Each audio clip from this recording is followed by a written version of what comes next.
Today we're covering two-pointers, one of the most common patterns you'll see in coding interviews.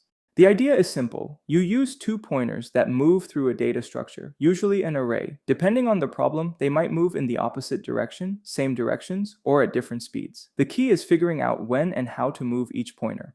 So why is this useful? Because the naive approach to many array problems uses two nested loops. That's O of n squared. Two pointers often gets you down to O of n by making a single pass through the array. That's a huge improvement.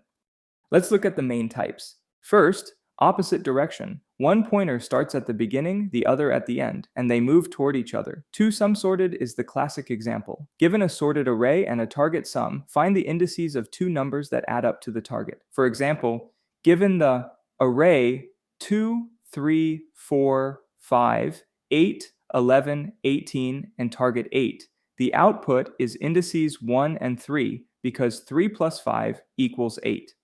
Say we have 1, 3, 5, 7 and target 8, left starts at 1, right starts at 7. 1 plus 7 is 8, that's our target, done. But let's try a harder case. Say the target is 10, left at 1, right at 7, sum is 8, too small, move left forward. Left at 3, right at 7. Sum is 10. Found it. Why does this work? Because the array is sorted. If the sum is too big, moving right down makes it smaller. If too small, moving left up makes it bigger. Each step eliminates an entire row or column of possibilities.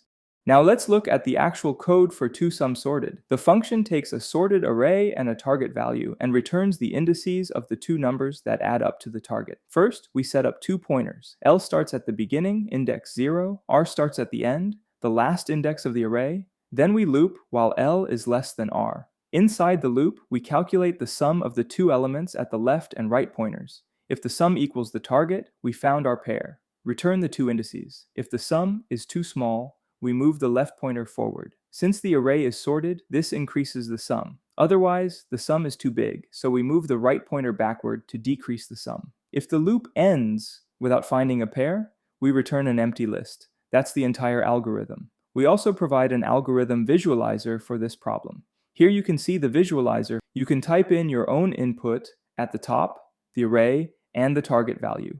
The visualizer shows the code on the left with the current line highlighted. Below that, you see the array with the two pointers, L and R, shown as arrows. On the right side is the call stack showing the current values of all variables. You can step through the algorithm one step at a time using the forward and back buttons, or drag the slider to jump to any step. There are 16 steps total for this example. You can also hit play to watch it run automatically. This is a great way to build intuition for how the two pointers move toward each other and why the algorithm works. Next, same direction. Both pointers start near the beginning and move forward. A classic example is removing duplicates from a sorted array. The goal is to remove duplicates in place, directly modifying the original array, so all unique elements appear at the front. For example, given the array 001122, after processing the array becomes 012 at the front, the remaining positions don't matter. You have a slow pointer tracking the last unique element and a fast pointer scanning ahead.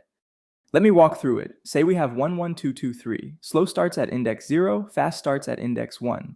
Fast reads 1, that matches the value at slow, so it's a duplicate. Only fast moves forward. Fast reads 2, that's different from slow's value. So slow moves forward and we copy 2 to slow's position, then fast moves forward. Fast reads 2 again, same as slow, duplicate, fast moves. Fast reads 3, different from slow. Slow moves forward, we copy 3 there. Fast moves.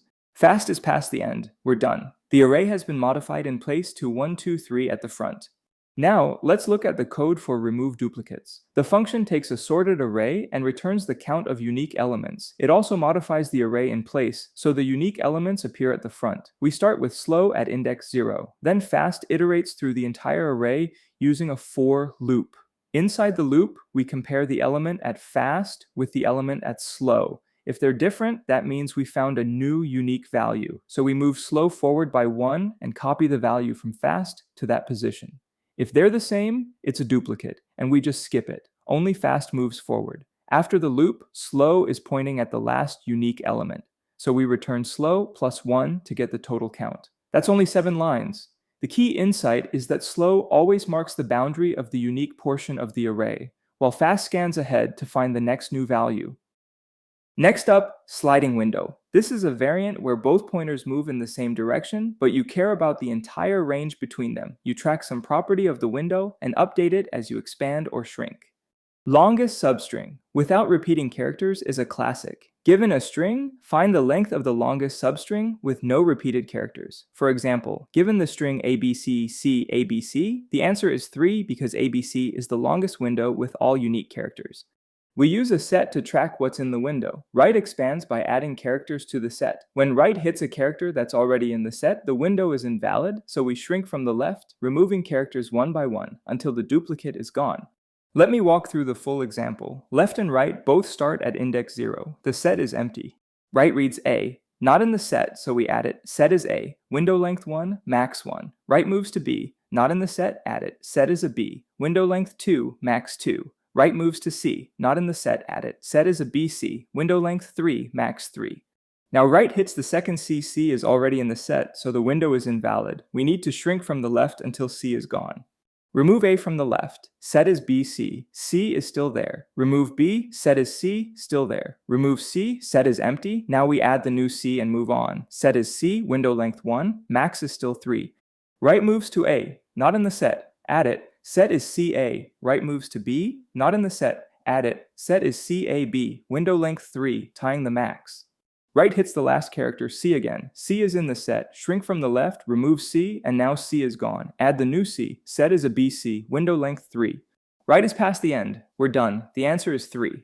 Now let's look at the code for longest substring without repeating characters. The function takes a string and returns the length of the longest substring with all unique characters. We initialize longest to 0 to track our best result. L is the left pointer of our window starting at 0. And window is a set that stores the characters currently in our window. Then we iterate R, the right pointer, through the string. For each new character, we first check if it's already in the window. If it is, we shrink the window from the left. We remove the character at L from the set and move L forward. We keep doing this until the duplicate is gone. Once the window is clean, we add the new character to the set. Then we update longest with the current window size, which is R minus L plus 1. After the loop finishes, we return longest. The beauty of this approach is that both L and R only move forward. Each character enters the set once and leaves at most once, so the total work is O of n, even though there's a while loop inside the for loop.